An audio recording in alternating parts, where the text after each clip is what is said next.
Squash Drops. É um prazer estar aqui, a convite da Federação Paulista de Squash, para poder tratar aqui de alguns temas relacionados ao squash e principalmente sobre a área de treinamento esportivo, mas não somente disso, tá? Então eu agradeço muito o convite de vocês. O meu nome é Istvan de Abreu Dobranski, sou professor de educação física e sou professor de squash já há muitos anos, né? Então eu estou aí dentro da área do squash há mais de 30 anos. Já joguei, fui atleta de rendimento, já ranqueado, e decidi partir para a área de estudos, né? E principalmente buscando aí a melhora da performance de quem joga squash.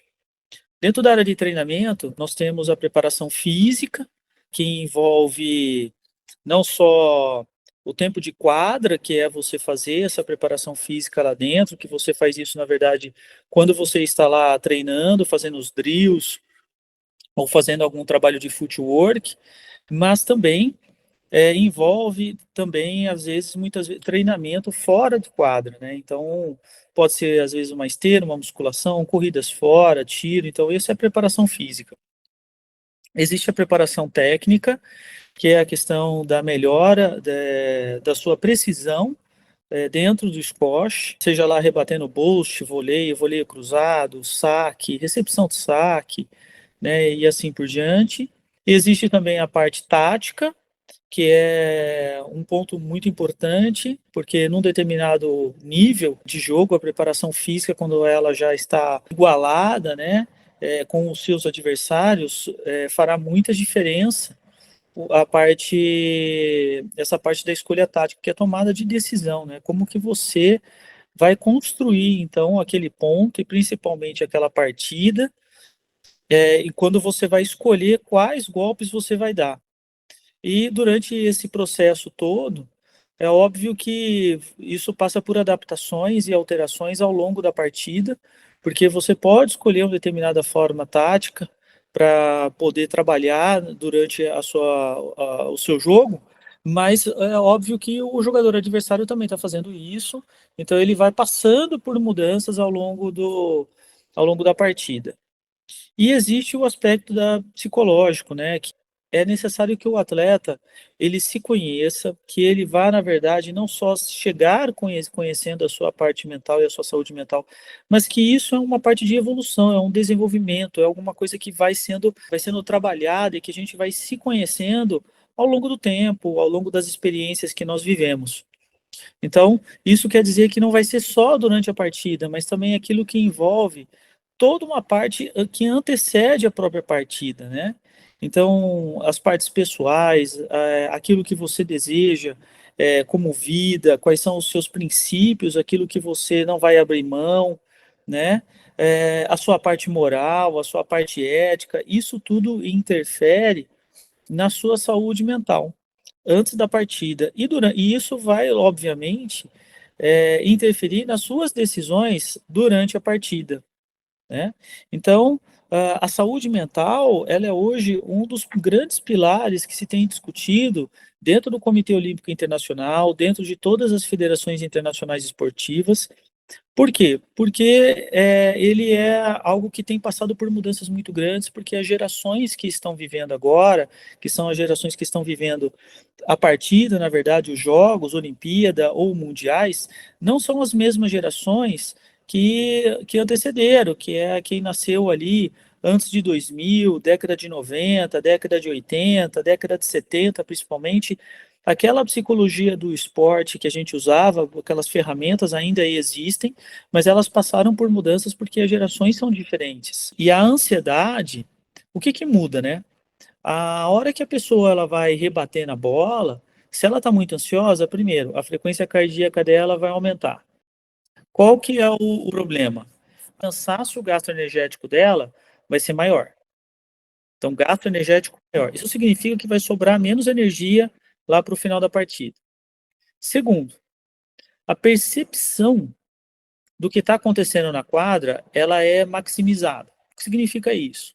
Por exemplo, a pessoa ela está conseguindo se concentrar ponto a ponto e de repente o nível de ansiedade está muito alto porque ela está errando, tá certo? Ela entrou em quadra assim, então ela começa a olhar coisas que não deveria estar percebendo, ela não deveria estar prestando atenção, por exemplo, a torcida, não deveria estar prestando atenção em determinadas coisas que talvez estejam na quadra, percepção com relação ao atleta adversário, e isso atrapalha. Só que na hora que a gente está ansioso, a gente começa a fazer a leitura do corpo e a leitura da quadra, a leitura da bola, diferente de quando a gente não está ansioso, quando a gente está mais relaxado, concentrado.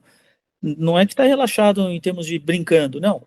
A gente está concentrado, a gente quer ganhar, a gente está querendo fazer essa antecipação certa para decidir qual é a bola que a gente vai bater, mas a gente faz isso de forma diferente quando a gente está ansioso e quando a gente não está ansioso. Então, isso gera uma mudança tática no jogo. Então, a ansiedade, ela vai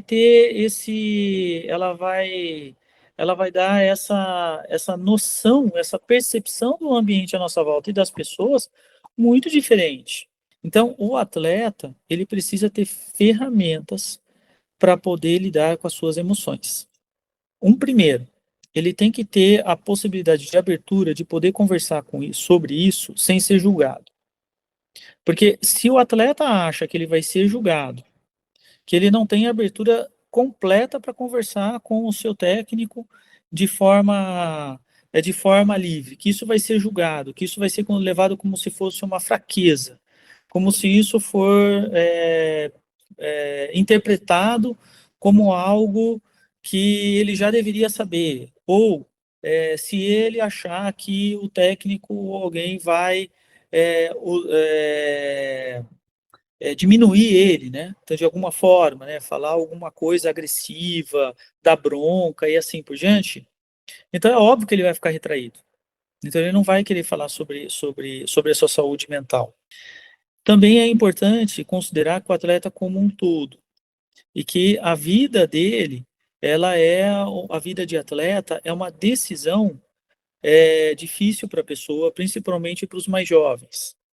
Tanto que uma boa parte dos atletas mais jovens me perguntam: vou seguir a carreira de atleta ou eu vou fazer isso, vou fazer outra coisa, vou estudar, vou para a universidade, vou trabalhar, para onde que eu vou?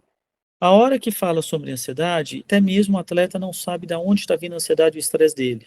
Se é uma cobrança interna dele, porque ele quer ganhar demais, tá certo? E não existe um querer, na verdade, ganhar demais, mas assim, ele está querendo ganhar e está pensando no resultado, mas não naquilo que tem que fazer na quadra, que é jogar ponto por ponto, que é o que a gente fala, bola por bola, ponto por ponto, game por game.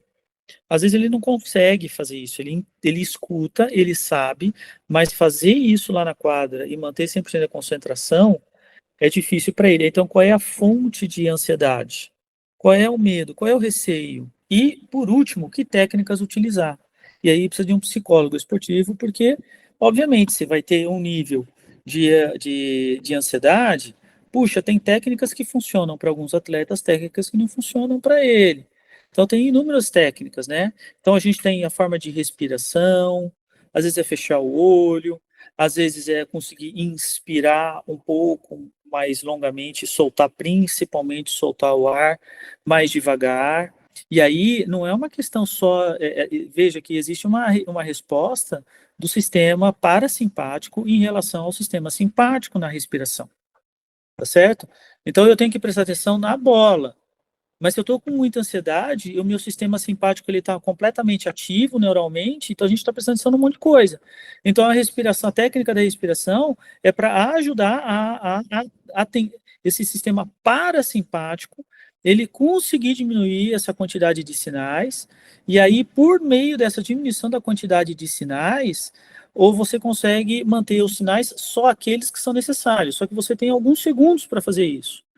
Tá certo? Então você já faz uma preparação anterior, você tem que aprender a usar essa técnica, por exemplo, de respiração durante o treinamento para saber como que você lida com essa respiração, porque também você não quer ativar demais esse sistema parasimpático e depois você não conseguir prestar atenção porque você fez o contrário, em vez de estar prestando atenção em muita coisa, agora você não está prestando atenção em quase nada do que devia. Postura corporal antes da partida, tá certo? Por exemplo, você ficar com a cabeça baixa o tempo inteiro, olhando, por exemplo, o celular, não é uma boa. Então, nós temos alguns estudos que estão mostrando que esse tipo de posição aumenta o nível de cortisol, tá certo? Então, quer dizer, você tem que estar de pé, você tem que estar olhando para frente, não ficar olhando para baixo.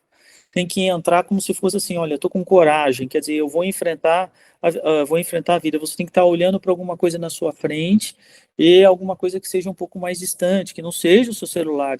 E aí você pode ter, por exemplo, visualizações mentais que você também pode fazer. Então, existe a técnica de visualização mental com relação à sua performance, com relação a esse controle do seu sistema simpático e parasimpático, para que você possa lidar com o estresse ali dentro da quadra. Mas lembrando que isso tudo pode ter conexão com aquilo que está acontecendo fora da quadra. Não existe esse negócio que está acontecendo lá fora da quadra, eu entro na quadra e eu esqueço. Como assim você esquece?